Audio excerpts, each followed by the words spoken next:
How's it going, guys? We're back on Dragon Ball Legends, and today we're going to be going through 5 different ways that are free and easy anyone can do to raise that CC count, get some Chrono Crystals by grinding, and they're all legitimate ways as well. So if you find some value out of this video, make sure to hit that like and subscribe. I really appreciate it and really helps out the channel. So let's jump into it, starting with number 5. Let's go. Alright guys, coming in at number 5 on this list is Co-op Mode. Within Co-op mode, you have different difficulties ranging from beginner through to intermediate, advanced and extreme, and each one of these difficulties, when you complete it for the first time, you get a reward of 10 crystals, which is quite nice, and you also get an amount of dual coins. For the first 3 times, you do get bonus dual coins as well, which we'll go over in a second, and with each of the difficulties, you have challenges as well. So if you manage to do the missions here, so for instance, clear within 60 counts, battle with a Frieza Saga character, then you get a couple more crystals there as well, and once you complete them all, you get some more dual coins. With the dual coins, they're really handy, as if you go to the exchange shop, you can scroll down. If you get the regular dual coins, as you can see here, for 3 times in each of the sort of periods for each of the stories, you can get some Chrono Crystals. I've got 3 times left. I think it's 3 times maximum each time. You need 1,500 of those crystal dual coins to get it, but it's worth a little grind, and that's why it's 5 on my list, because it is quite minimal in crystals once you've done everything. So moving on to number 4 then. Coming in at number 4 then is the missions tab. As you can see within the missions tab, there's 3 different tabs: daily, events and special. As you can see within the dailies here, you can do things like the Let's Fight event, which gives you an extra 10 crystals. If you complete all the daily missions, usually around 6, you get 25 extra crystals. And at the moment, you also get a summon ticket, which is quite nice. So moving on to the events tab, then you can also get crystals through doing different missions here in the events tab. As you can see, you can go into different ones like this, and it tells you on the right hand side of the screen how much crystals or what rewards you can get from doing those missions. So I could be working through here and accepting these, clearing those missions and get some crystals that way. Very similar in the specials tab, where you can do special missions here. So talk about it a bit later on, but we've got 3,500 challenges in the main story and so on, and that gets you 100 crystals each. So if you guys haven't done these, I highly recommend it, and building friendship rank of different characters, highly recommend that. Moving on to number 3 then. Number 3 on the list then, guys, is Battle Lovers Plan. As you can see, I've done most of my missions here. But as we go into rewards here, I am on the hardest difficulty one personally, but there is 3 different Battle Lovers plans. So you can go through beginner, intermediate and expert. And as you can see here, when you're on expert, as you go through the missions and get the certain levels, you get a certain amount of Chrono Crystals. If we are talking primarily free ways, but if you don't mind spending a little bit, in my personal country, it is £7.99 to go to the premium plan, where you get the premium crystals and the normal crystals.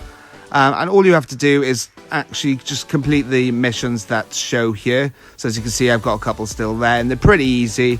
These are the hardest of them all. They're usually things like do hyper-dimensional co-op once, do a certain amount of adventures, play PvP as well, which can be seen as a downside depending on how good you are on PvP, and it does refresh every 2 weeks. So in this particular plan, if you were free, you get 500cc free if you complete all the missions. If you pay the £7.99, you get up to 2,000 crystals. So it's not too bad if you don't mind spending a little bit on the game. But like I say, you don't even have to do all the missions. I haven't done them all, and I am the full rank getting all the crystals. So I do quite like the fact that they brought this in. I think it's very good, especially if you don't want to spend much on the game, like I say.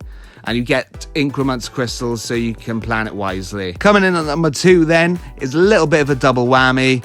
But it is events and story. I thought I'd put them together because they're very similar. So jumping into story to start off with then. As you can see, there is a lot of story missions. It's not quite like Dokkan where they've forgotten about it. But when you go into and you complete each story event or mission, whatever you want to call it, you get 10 crystals for completing it for first time rewards. You also complete a mission when you've completed it for the first time, which also gives you 10 crystals.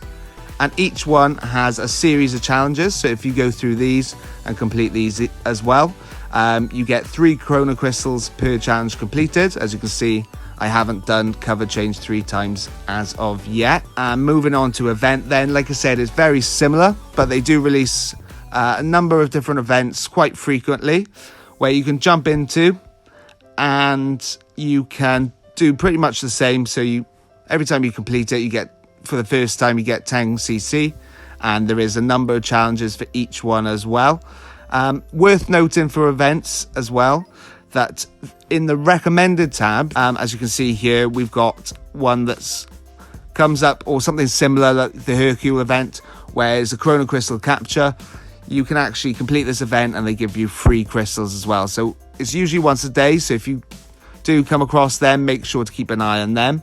And they similarly go with the upgrades, similarly goes there, but generally they'll give you just items instead of crystals, so we're not going to be looking at that on this video. And in specials, very similar. Worth noting as a bit of a mention is the Legend Roads characters, because when you complete their missions, you get a lot of crystals for all of these. And for instance, with events, not always is it 10 crystals as the first time reward. Sometimes you get 100, sometimes you get 50, depending on the event. But they're well worth doing, because if you start leveling up your Legend Road characters, not only are they very good characters, but you also get, it's roughly about 50 CC, I think it is, every time you go up maybe 2 odd stars. Don't hold me to that. Go have a little look at the missions yourself. So before we move on to the number 1 in this list then, we will look at some honorary mentions. So moving on to that, one to mention on this list then is, of course, PvP. The main reason I didn't include PvP is because essentially not everyone likes it, and oh, that's very good. Not everyone likes it, and it can be quite hard for some people. But when you go through the PvP, I'll show you in the missions now. When you go into PvP, there are missions in the missions tab, and if you do beat, for instance, a certain amount of characters, win a certain amount of time, there is Chrono Crystals there as well. So it is worth mentioning. But like I said, the difficulty does vary for everyone. So moving on to the next mention. All right then, guys. So as another mention, worth mentioning, is login bonuses. They are absolutely fantastic sometimes, especially through the anniversary. As you can see there, day 4 is 50 and day 7 is 50 as well. Not too bad. An honorary mention of daily login bonus, you can get up to 10 a day, so worth mentioning. All right, guys, so thanks for watching up to now. Now we're going to be going up to number 1 on this list, which is my personal favorite to do, especially to get those last amount of crystals. If you're on about 600, 700 so CC and you just want that extra multi, this is my personal favorite, which is, if you go into characters, soul boosting characters. So I'm going to go through an example with you. As you can see, I've got loads of soul boosts, souls for purple characters, and I will give you an example. So I'll just go on to Krillin here. He's got no soul boosting whatsoever, so just unlock all.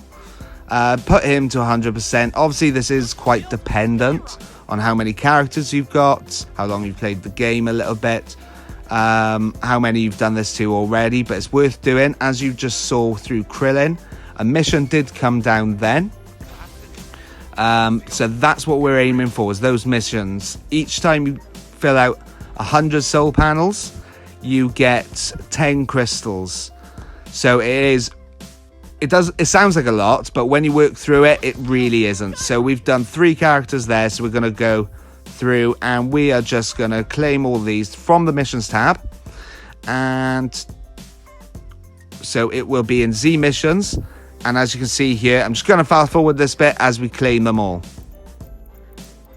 So as you can see, we gained about 60 crystals there. We fully soul boosted 3 characters, gained 60 crystals. So it's not too bad, like I say, especially if you need that little bit of a push just to get that last summon in. I really like doing it, especially whilst on the side, because it's nice and easy to do, not too much effort to put in. So that's my list then, guys, and if you've stayed this far, thank you so much. And if you could click one of the videos at the end, that'd be fantastic, and hit that like and subscribe as well for more. Like I said, thanks for watching, guys. I really appreciate it. And I'll catch you soon. Ciao.